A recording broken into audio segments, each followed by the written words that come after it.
Saudara-saudara, kalian ibu-ibu zaman sekarang banyak di mana-mana, di kampung-kampung, bahkan di kota-kota. Kalian tahu di mana letak kursi, di mana letak lemari, di mana letak kompornya kalian, letak kasur, letak ini, letak itu, kalian tahu. Tapi kalian tidak tahu di mana letak anak perempuan kalian ketika malam. Saya tanya, ibu-ibu jawab. Emas, intan, permata, berlian, uang, apakah kalian taruh di luar rumah? Jawab. Kenapa nggak taruh di luar rumah? Hilang. Ditaruh di mana? Lemari, dikunci. Ya, emasnya, intannya, permatanya, berliannya dikunci rapat-rapat dalam lemari. Kenapa? Takut kalau dilihat orang ntar dicolong, ntar dicuri, ntar dirampok. Emas, intan, permata, uang, permata, perhiasan kalian kunci rapat-rapat dalam rumah. Tapi anak-anak perempuan kalian umbar seperti binatang. Apakah emas permata lebih berharga daripada anak-anak perempuan kita, wahai ibu-ibu? Ibu-ibu, jangan, tenang dulu, suami tenang, belum, oh belum, ibu-ibu tenang. Paham? Jadi semua tergantung kita sebagai seorang ibu. Didik anak-anak kalian dengan pendidikan Nabi Muhammad SAW. Nah, begitupun kalian para bapak-bapak. Kalian sibuk pagi, siang, sore, malam cari uang. Sibuk pagi, siang, sore, malam cari harta. Untuk apa? Untuk memberi makan jasmani anak-anak kalian, istri kalian.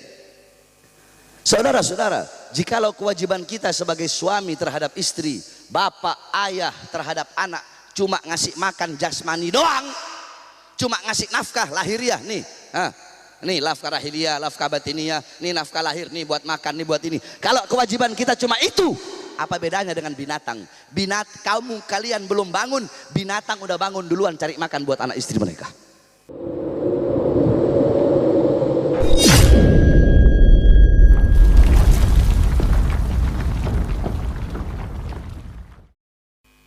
Ini yang terkadang kita lupa, saudara-saudara.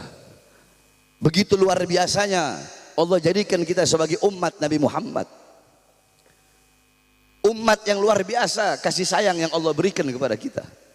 1 sholawat 10 rahmat. Kamu tahu rahmat dari Allah itu jangankan 10, 1 rahmat saja bisa menghapus dosa seluruh makhluknya. Rahmat Allah begitu luar biasa, saudara-saudara. Rahmat Allah begitu agung, rahmat Allah begitu besar. Sampai-sampai Nabi Muhammad pernah ditawari. Kata Allah, wahai Muhammad, kalau kamu mau, akan aku serahkan urusan umatmu kepadamu. Terserah urusan umatmu, matinya, jodohnya, pokoknya aku serahkan kepadamu. Kalau kamu mau, saking cintanya Allah kepada Nabi Muhammad. Kalau kamu mau, aku serahkan urusan umat kepadamu. Umatmu terserah kamu. Kamu mau apakan terserah. Apakah Nabi Muhammad mengiyakan? Apa jawaban Nabi Muhammad? Anta arham minni ya Rabb. Engkau lebih penyayang dariku ya Allah. Engkau lebih menyayangi umatku daripada aku. Engkau lebih mencintai umatku daripada aku. Engkau lebih tahu urusan umatku daripada aku. Engkau lebih tahu apa-apa yang telah dilalui dan apa-apa yang akan dilakukan oleh umatku. Engkau lebih tahu ya Allah. Ya Allah, aku adalah makhluk. Aku punya hati yang berubah-berubah. Ketika hatiku berubah-berubah, maka rahmatku pun, kasih sayangku pun akan berubah-berubah. Perhatikan, summiyal qalbu bil qalbi litaqallubihi. Hati dinamakan qalbu itu dari kata taqallub, suka berpindah-pindah. Tidak mungkin hati kalian tersenang terus, ada saatnya susah. Tidak mungkin hati mendorong air mata untuk nangis terus, ada saatnya tertawa, tersenyum. Nah, begitulah hati. Sedangkan engkau bukan makhluk ya Allah, maka aku serahkan urusan umatku kepadamu, karena rahmatmu, kasih sayangmu kepada umatku tidak akan pernah berubah sebagaimana engkau tidak pernah berubah ya Allah. Lihat bagaimana rahmat Allah. Apa kata Allah? Apa jawaban Allah? Wahai Muhammad, kalau engkau serahkan urusan umatmu kepadaku, ketahuilah wahai Muhammad, aku akan mengurusi urusan umatmu. Aku akan urusi urusan umatmu dan akan aku berikan segala kebaikan-kebaikan untuk umatmu. Beruntung kita menjadi umat baginda Nabi besar Muhammad sallallahu alaihi wasallam. Cuma kadang kita orang-orang zaman sekarang apalagi fitnah di mana-mana, kerusakan di mana-mana, maksiat merajalela, perbuatan dosa di mana-mana. Kita telah lupa, kita telah lalai, kita telah disibukkan dengan urusan-urusan duniawi. Kita disibukkan dengan urusan dunia, harta, pangkat, jabatan, tahta, kekuasaan, sehingga kita lupa bagaimana perjuangan dan pengorbanan Nabi Muhammad. Nabi Muhammad berkorban, berjuang untuk kita pagi, siang, sore, malam. Nabi Muhammad berjuang, berdarah, gigi gerahamnya patah, pipinya pernah tertusuk tulang tembus sampai ke sebelah. Nabi Muhammad SAW pernah dilempari batu sampai keluar darahnya. Nabi Muhammad SAW, beliau seorang manusia yang pernah 3 hari 3 malam tidak makan, mengganjal perutnya dengan batu, kelaparan, bukan demi keluarganya, sahabatnya, tapi kelaparan demi apa? Demi menyebarkan ajaran Islam untuk umat yang ia cintai, yaitu kita, umat baginda Nabi besar Muhammad. Bukankah Sayyidatuna Aisyah berkata, ya man kharaja minad dunya walam yashba' batnahu walau bi khubsis sa'ir. Wahai seorang manusia yang wafat dalam keadaan perutnya kosong, belum masuk sesuatu apapun walaupun sekedar roti yang kering. Nabi Muhammad meninggal dunia dalam keadaan lapar. Demi siapa? Demi kita sebagai umatnya, saudara-saudara. Nabi Muhammad berjuang mati-matian agar apa? Agar Islam sampai kepada kita, agar iman sampai, Islam sampai, masjid sampai, musola sampai, ustadz sampai, kiai sampai, habib sampai, syekh sampai, ulama sampai, ilmu sampai, sopan santun sampai, akhlak sampai, adab sampai, budi pekerti sampai, keberanian melawan kezaliman sampai, amar ma'ruf sampai, nahi mungkar sampai. Itu semua berkat perjuangan Nabi. Tapi setelah itu semua sampai kepada kita, malah kita umat zaman sekarang, malah kita sia-siakan, saudara-saudara. Kita sia-siakan, kita anggap remeh itu semua. Oleh karenanya hadirin sekalian yang dimuliakan oleh Allah, kembalilah ke jalan Allah Subhanahu wa taala. Pulang dari sini, jadikan Nabi Muhammad sebagai teladanmu, uswahmu, qudwahmu, pedomanmu. Jadikan rumah tanggamu, rumah tangga Nabi Muhammad sallallahu alaihi wasallam. Bapak-bapak, ibu-ibu, saya tanya, kalian jawab semua. Jawab yang keras. Pagi, siang, sore, malam, anak kalian pegang HP apa pegang Quran? Kurang keras, pegang apa? Pegang apa? Lebih banyak pegang HP apa Quran? Lebih banyak pegang HP apa Quran? Saudara-saudara sekalian yang dimuliakan oleh Allah Subhanahu wa taala. Anak-anak kalian tidak mengenal siapa sosok Nabi Muhammad. Nanti kau pulang dari sini tanya, nak, siapa bapaknya Nabi? Siapa ibunya Nabi? Siapa kakeknya Nabi? Siapa neneknya Nabi? Kalau anak-anak kalian tidak tahu, maka kalian telah gagal sebagai orang tua dalam mendidik anak-anak kalian dengan pendidikan Nabi Muhammad SAW. Apalagi kalian seorang ibu. Hei, kalian adalah madrasatul ula, madrasah pertama, muallimah, mudarrisah, muaddibah, pendidik, guru, pengajar pertama bagi putra-putrinya. Itu adalah seorang ibu. Baik buruknya anak bukan tergantung bapaknya, tapi tergantung ibunya. Karena waktu seorang anak lebih banyak dengan ibu daripada dengan bapaknya. Dan seorang anak lebih banyak harusnya diajarkan oleh seorang ibu daripada seorang bapak. Nah, saudara-saudara, makanya dalam Al-Quran Allah berkata, Allah berfirman, nisa'ukum harsul lakum. Wanita-wanita kalian adalah ladang bagi kalian. Ladang bagi kalian. Kalau kita bercocok tanam ladang yang baik, hasilnya bakal baik. Bercocok tanam ladang rusak, kering, kerontang, hasilnya bakal rusak. Baik buruknya anak tergantung kalian sebagai seorang ibu. Nah, saudara-saudara, kalian ibu-ibu zaman sekarang banyak di mana-mana, di kampung-kampung, bahkan di kota-kota. Kalian tahu di mana letak kursi, di mana letak lemari, di mana letak kompornya kalian, letak kasur, letak ini, letak itu, kalian tahu. Tapi kalian tidak tahu di mana letak anak perempuan kalian ketika malam. Saya tanya, ibu-ibu jawab. Emas, intan, permata, berlian, uang, apakah kalian taruh di luar rumah? Jawab. Kenapa nggak taruh di luar rumah? Hilang. Taruh di mana? Lemari, dikunci. Ya, emasnya, intannya, permatanya, berliannya dikunci rapat-rapat dalam lemari. Kenapa? Takut kalau dilihat orang ntar dicolong, ntar dicuri, ntar dirampok. emas, intan, permata, uang, permata, perhiasan kalian kunci rapat-rapat dalam rumah, tapi anak-anak perempuan kalian umbar seperti binatang. Apakah emas permata lebih berharga daripada anak-anak perempuan kita, wahai ibu-ibu? Ibu-ibu, jangan, tenang dulu, suami tenang, belum, ibu-ibu tenang. Paham? Jadi semua tergantung kita sebagai seorang ibu. Didik anak-anak kalian dengan pendidikan Nabi Muhammad SAW. Nah, begitupun kalian para bapak-bapak. Kalian sibuk pagi, siang, sore, malam cari uang. Sibuk pagi, siang, sore, malam cari harta. Untuk apa? Untuk memberi makan jasmani anak-anak kalian, istri kalian. Saudara-saudara, jikalau kewajiban kita sebagai suami terhadap istri, bapak, ayah terhadap anak cuma ngasih makan jasmani doang, cuma ngasih nafkah lahiriah nih, nih nafkah lahiriah, nafkah batiniah, nih nafkah lahir, nih buat makan, nih buat ini. Kalau kewajiban kita cuma itu, apa bedanya dengan binatang? Kalian belum bangun, binatang udah bangun duluan cari makan buat anak istri mereka.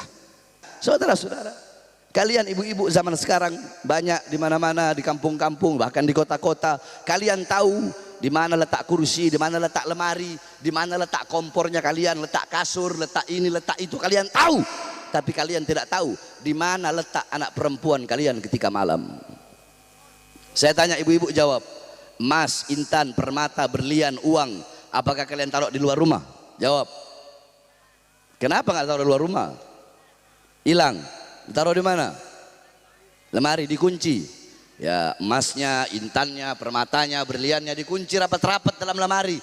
Kenapa? Takut kalau dilihat orang ntar dicolong, ntar dicuri, ntar dirampok.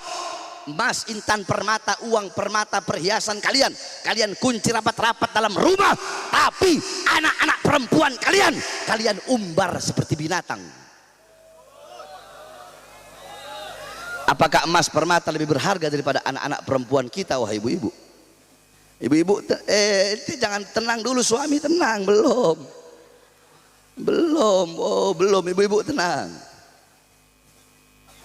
Paham? Jadi semua tergantung kita sebagai seorang ibu.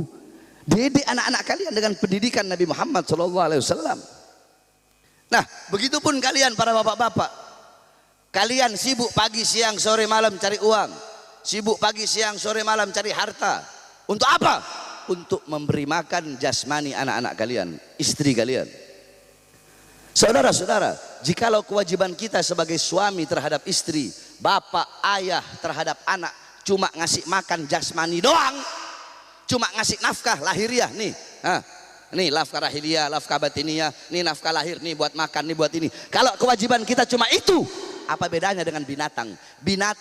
Kalian belum bangun, binatang udah bangun duluan cari makan buat anak istri mereka. Ada yang lebih penting. Apa? Memberi makan jiwa dan hati anak-anak dan istri kalian. Apa makanan jiwa? Apa makanan hati? Ilmu. Hati 3 hari nggak kena ilmu, hati menjadi mati. Maka tanyakan kepada diri kita, telah berapa lama kita menjadi sebab hati anak-anak kita mati? Berapa bulan, berapa minggu, berapa bulan, berapa tahun, berapa belas, berapa puluh tahun kita menjadi sebab anak-anak kita buta Al-Quran, buta agama. Bapak-bapak, ibu-ibu, jangan pernah ngarep, Habib, saya ngarep kalau nanti saya mati, anak saya bikin yasin, bikin tahlil 7 hari, 40 hari, 100 hari, tiap tahun bikin haul, ziarah tiap minggu, bacain yasin terus tiap hari. Jangan ngarep pengen punya anak seperti itu kalau engkau masih hidup, kau tidak pernah didik anak-anakmu dengan pendidikan Al-Quran. Kau tidak pernah didik anak-anakmu dengan pendidikan baginda Nabi besar Muhammad SAW. Sekali lagi, jadikan rumah tanggamu rumah tangga Nabi, rumah tangga yang hidup dengan cahaya Al-Quran. Masyarakat yang hidup dengan apa? Dengan ajaran Nabi Muhammad. Yang tua mencintai yang muda menghormati yang tua. Kalian sesama tetangga, perhatikan tetangga kalian sudah makan apa belum? Kamu tahu Nabi Allah Ibrahim alaihissalam, Nabi Allah Yakub alaihissalam, Allah pisahkan beliau dengan Nabi Yusuf sampai Nabi Yakub matanya buta karena terlalu banyak menangis. Allah berkata kepada Yakub, wahai Yakub, tahukah engkau kenapa aku pisahkan engkau dengan anakmu Yusuf? Aku pisahkan engkau dengan anakmu Yusuf. Apakah kau ingat dulu ketika engkau sedang memanggang paha domba, kemudian tetanggamu mencium baunya, tapi kau tidak memberikannya? Karena itulah tetanggamu yang menginginkan domba yang kau bakar, namun kau tidak memberikannya. Karena itulah aku pisahkan engkau dengan Yusuf. Perhatikan tetanggamu, perhatikan golongan-golongan yang dicintai dan dipedulikan Nabi Muhammad. Siapa? Anak-anak yatim, fakir miskin, para janda. Jangan kalian kenyang, para fakir miskin dan anak yatim kelaparan. Perhatikan yatim-yatim, fakir miskin, janda di masyarakat kalian, kampung kalian. Saling gotong royong, saling bantu-membantu, tambung tali silaturahim. Jadikan kampung kalian, orang baru masuk kampung sudah terasa cahaya dan rahasia-rahasia keilmuan baginda Nabi besar Muhammad. Jadikan kampung kalian seperti itu. Dan itu semua tidak bisa tercapai selama orang tua selalu lalai dalam mendidik anak-anaknya dengan pendidikan Nabi Muhammad SAW. Ibu-ibu, saya mau tanya, andaikan ibu-ibu rumahnya kebakar, rumahnya bakar, anak ibu ada dalam kamar lagi tidur, gimana? Ibu biarin? Gimana ibu banguninnya? Nak, rumah kita kebakar, nak, gitu? Enggak. Terus diapain? Seret. Hah? Diapain? Seret. Woi, bangun, kebakaran, goblok. Kan begitu kan? Tidur aja lu. Ditarik kan? Kenapa? Karena sayang. Kenapa? Karena cinta. Kenapa? Nggak mau lihat anak kita terbakar api dunia. Nah, kalau kalian nggak rela anak kalian terbakar api dunia, kalian rela seret.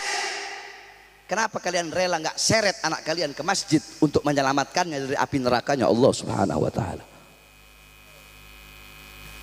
Saudara-saudara sekalian, kembalilah kepada ajaran Nabi Muhammad. Muliakanlah dirimu dengan ilmunya Allah, dengan majelis-majelis ilmu. Bapak-bapak, ibu-ibu, tidak ada tempat yang lebih mulia selain daripada tempat yang digunakan untuk menuntut ilmunya Allah. Sayyidina Umar bin Khattab, beliau berkata, apa kata beliau? Innallaha lam yahluk fi wajhil ardi turaban afdal min majlisil ilm. Allah tidak pernah menciptakan sejengkal tanah yang lebih mulia selain daripada tanah yang digunakan, yang dipakai untuk menuntut ilmunya Allah Subhanahu wa taala. Oleh karenanya, hilangkan kebodohan dalam diri kita. Kita sadar diri kita bodoh, dekat dengan para ulama, dekat dengan para ustadz, para kiai, para habaib, duduk di majelis-majelis fikih yang bisa menambahkan pengetahuan kita tentang syariat, di majelis-majelis ilmu tauhid yang menambahkan kekuatan iman, keyakinan kita kepada Allah, husnudzon kita, prasangka baik kita, qanaah kita kepada Allah. Pelajari ilmu-ilmu ragaik, ilmu-ilmu tasawuf yang bisa melembutkan hati-hati kita. Pelajari ini semua, jangan biarkan kebodohan merajalela, jangan biarkan kebodohan merenggut kehidupannya kita, saudara-saudara. Karena apa? Al jahlu qabla mauti mautun li ahli fa ajsaduhum qabla al kuburi kuburu. Orang-orang yang bodoh sebelum mereka mati, sesungguhnya mereka telah mati. Jadi orang bodoh tidak usah nunggu mati. Sebelum mereka mati, mereka telah mati. Jasad mereka sebelum dikubur, sesungguhnya jasadnya telah terkubur, saudara-saudara. Oleh karenanya, hilangkan kebodohan dalam diri kita.